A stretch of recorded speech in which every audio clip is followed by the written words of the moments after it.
한여름에 하얀 소복을 입은 처량한 새댁 같은 호꽃이 동백꽃처럼 피었다가 정원 바닥에 뚝뚝 떨어진다. 눈물처럼 떨어진다. 피는 꽃도 지는 꽃도 순하게 아름다워서 나무 곁을 떠날 수가 없다. 물끄러미에 앉아서 바라보고 있노라면 30분도 1시간도 훌쩍 흘러가 버린다.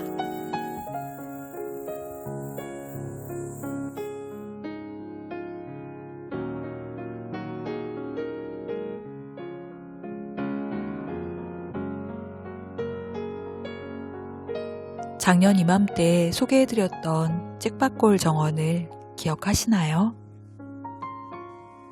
인제의 산골에 펼쳐진 아름다운 찍밭골 정원 영상을 많은 분들이 보셨고 그 아름다움에 감탄하셨었는데요. 찍밭골 정원을 만들고 가꾸어 오신 김경희님께서 얼마 전에 두 번째 책을 내셨습니다. 찍밭골 정원이 추천하는 이지 가드닝을 위한 정원식물 100. 이 책의 제목을 보고 저는 탄성을 질렀습니다. 어쩌면 제가 찾던 그런 책일 것 같았거든요. 기대로 첫 장을 열었고 아름다운 정원 속 꽃들의 사진과 함께 식물을 직접 키우면서 경험한 저자의 흥미로운 설명을 따라가다 보니 어느새 이야기는 끝이 났습니다. 기대했던 대로 우리나라 정원에서 키우기에 좋은 식물들이 잔뜩 소개되어 있었는데요. 봄, 여름, 가을 식물과 구근 식물, 교목과 관목으로 분류되어 있습니다. 이 책을 진작 봤더라면 이런저런 수꾼초들을 사다 심고 겪으면서 정원에 맞는 식물들을 찾던 저의 시간과 돈을 아낄 수 있었을 텐데 라는 생각이 들더군요. 물론 찍밭골과 제 정원이 똑같은 환경은 아니기에 식물의 적합도는 다르겠지만 가이드라인이 있었으면 덜 헤맸을 겁니다. 이렇게 좋은 책을 발견했으니 우리 구독자님들께 소개해드려야 되겠다 싶어서 책의 글과 사진을 영상에 사용하는 것에 대해서 저자의 허락을 구했습니다.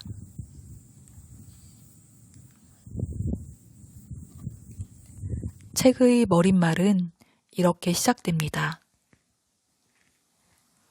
돌이켜보면 내 가드닝의 역사는 심었다 뽑았다의 반복이었다. 현란한 사진 한 장에 마음을 빼앗겨 식물을 들이고 심고 실패하고 다시 뽑아내고 또 다른 식물을 찾아 심곤 했다. 그렇게 매년 새로운 모종들을 계속 들여오니 정원은 좀처럼 풍성해질 틈이 없었다. 10년이 지나고 나서야 정원의 식물들이 하나둘 만족스럽게 자리를 잡기 시작했고 비로소 정원이 스스로 풍성해지기 시작했다. 요즘 내 가드닝의 화두는 이지 가드닝이다. 식물이 살지 않는 공간은 과감히 포장하고 공간이 좁아 매년 가지치기 해주어야 하는 나무는 넓은 공간으로 옮기고 비슷한 조건이라면 땅을 덮어줄 수 있는 식물을 택하며 자연발화나 뿌리로 지나치게 번식하는 식물은 과감히 솎아낸다. 그러나 아무리 요령을 부려도 식물은 결국 관리가 필요한 존재다. 결국 이지 가드닝의 핵심은 식물에 있다는 것을 알게 되었다. 지금까지 정원에서 살아남은 식물들, 그리고 아직도 적응하느라 분투 중이지만 살아남아 주었으면 하는 식물들을 이 책에 소개한다.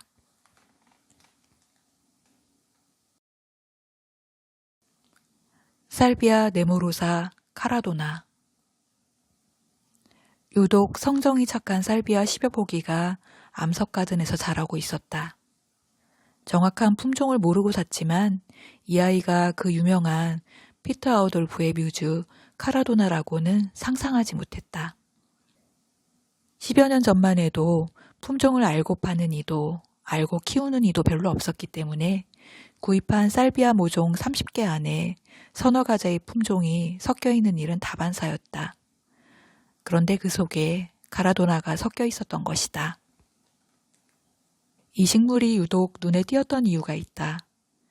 몇 년을 키우는 동안 한 번도 쓰러져 본 적이 없는 적정한 키, 한 달을 훌쩍 넘는 긴 개화 기간, 꽃이 지고 나서도 형태를 유지하는 꼿꼿함, 그리고 진한 보랏빛이 도는 고급스러운 줄기. 아들 가진 집에 선뜻 며느리로 소개해도 괜찮을 것 같은 아이였다. 허브 대부분이 그렇듯 이 식물도 이파리에서 향기가 난다. 개움 미세스 A 브래드쇼. 뱀무는 최근에 키운 식물들 중에서 봄꽃으로 가장 많이 추천하는 식물이다. 관리가 거의 필요하지 않은 데다가 거의 6주 넘게 꽃을 피운다. 키우기 쉽고 개화기 길고 구하기 쉽고 가격이 저렴한 미세스 A 브래드쇼를 추천하는 이유다. 올라야 그란디플로라. 시간이 흐를수록 가드닝을 쉽게 해주는 것은 역시 식물 그 자체다. 데드헤딩을 하지 않아도 되는 식물, 땅을 덮어주는 식물, 쓰러지지 않는 식물, 공격적으로 번식하지 않는 식물, 매년 심지 않아도 되는 식물 등, 그래서 찍박골 정원에서 살고 있는 식물의 대부분은 여러 해 살이 뿌리다. 그럼에도 매년 심는 한 해 살이 뿌리 있다. 바로 올라야 그란디플로라다. 키가 작아 쓰러질 염려가 없고 건조에 강해 물을 줄 필요도 없고 콤팩트한 형태라 작은 정원에도 잘 어울린다. 순백의 화려함으로 늦봄의 화이트 가든을 가득 채운다. 꽃이 큰 편이라 몇 포기만으로도 풍성한 존재감을 드러낸다.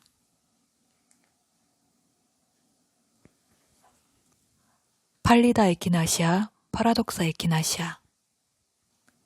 팔리다 에키나시아와 파라독사 에키나시아, 그리고 팔리다 에키나시아 훌라댄서는 모양이 비슷해서 같은 식물일 것 같은데 그렇지 않다. 분홍색 꽃이 피면 팔리다, 노란색 꽃이 피면 파라독사, 흰색 꽃이 피면 훌라댄서로 알고 있으면 될 것 같다. 에키나시아 일반종과 비교하면 이 에키나시아는 미녀와 야수 같다.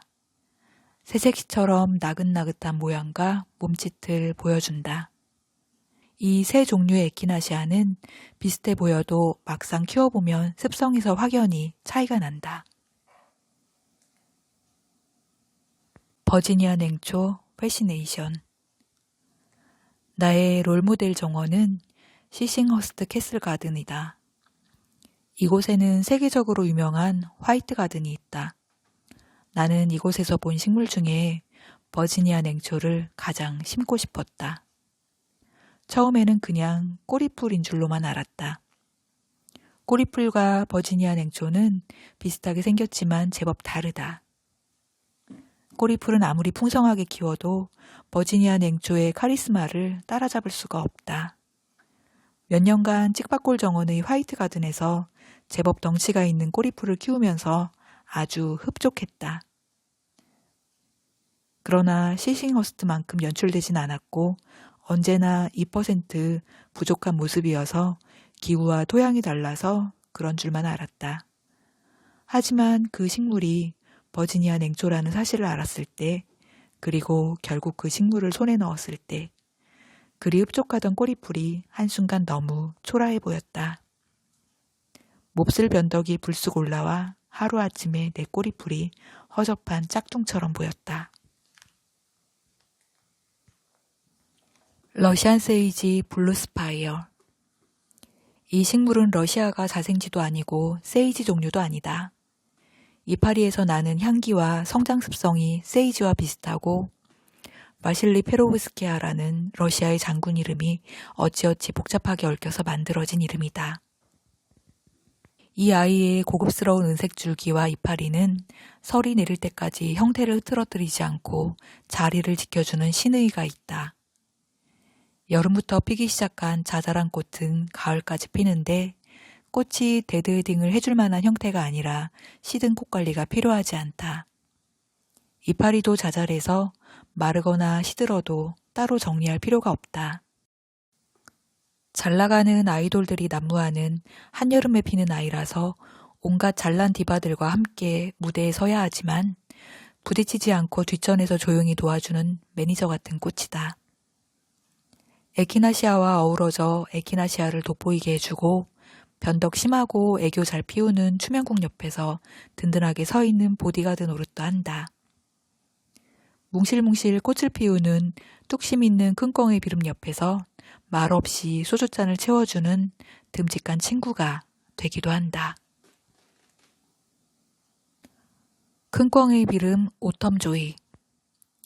이 식물을 키우면서 4-5달 넘게 꽃을 감상할 수 있다는 점이 무척 신기했다. 초여름에는 브로콜리 같은 연두색 꽃봉오리로, 한여름에는 몽실몽실한 분홍색 구름의 모습으로, 늦여름이면 다시 초콜릿색으로 변해 겨울로 갈수록 점점 색깔이 진해진다. 그리고 이 몽실몽실한 꽃송이에 하얀 서리가 내리면 성형 없이 자연스러운 주름으로 멋지게 나이 들어가는 백발의 여배우를 보는 것 같다. 수크령 하멜른. 이 그라스를 아끼는 현실적인 이유는 일단 외성종이라 쓰러짐이 전혀 없다. 뿌리가 강해서 다른 어떤 식물과 경쟁해도 지지 않고 비집고 올라온다. 건조에 강해서 관수에 따로 신경 쓸 필요가 없다. 봄부터 가을까지 형태를 흐트러뜨리지 않는 반듯함이 있다. 병치레도 해본 적이 없다. 씨를 뿌려대는 일도 없다. 또 작은 가정집 정원에서도 감당할 수 있는 사이즈인데다가 대표적인 저관리형 식물이다. 이런 여러 가지 이유로 다른 수쿠령 품종을 기웃거려 본 적이 없을 만큼 하멜른에 대한 만족도가 높다. 어느 해인가 튤립을 어느 정도나 재활용할 수 있었는지를 테스트해보고 싶었다. 그래서 100개의 튤립 구근을 캐내어 보관했다가 가을에 다시 심어주었다. 다음에 봄이 되자 100개의 모든 구근들이 이파리를 올리는 데 성공했지만 그 중에 꽃을 피운 아이는 30개였다. 다음에 꽃을 피울 양분을 충분히 저장하지 못했기 때문이다. 그렇다고 양분 저장을 위해 비료나 축분퇴비를 쓸 수는 없었다. 주변의 숙군초들과 함께 살아야 하니까. 그래서 30%의 확률로 꽃이 피는 구근식물을 매년 수확해서 보관하는 수고로운 일을 포기하고 새롭게 구입하는 데 비용을 쓰기로 했다. 쥐똥나무. 어느 겨울날 시골의 굽은 골목길을 천천히 걷다가 수십 년은 좋게 되어 보이는 쥐똥나무 울타리를 만났다. 발길이 멈추고 마치 얼음땡놀이라도 하듯 시선이 거기 북박였다. 나무 뿌리처럼 굵어진 할아버지의 할아버지 줄기와 이제 막 세상에 발을 디딘 손자의 손자 줄기가 서로 뒤엉켜 만들어낸 문양은 한 가족의 오랜 역사를 담은 족보를 보는 듯했다.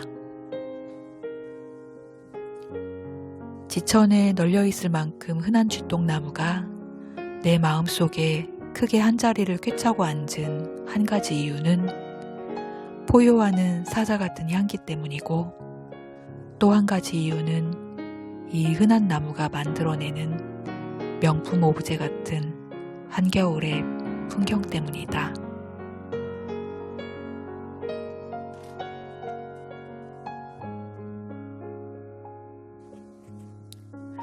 이렇게 책밖으로의 100가지 식물 중에서 10개의 식물에 관한 일부 내용을 읽어드렸습니다. 나머지 90개의 또 다른 이야기는 여러분께서 책을 통해 만나보시길 권해봅니다. 아울러 북토크 소식도 함께 전하며 저는 이만 물러가겠습니다. 저의 정원 이야기를 함께하고 싶으시다면 구독, 좋아요, 알림 설정을 부탁드립니다. 오늘도 함께 해주셔서 감사합니다.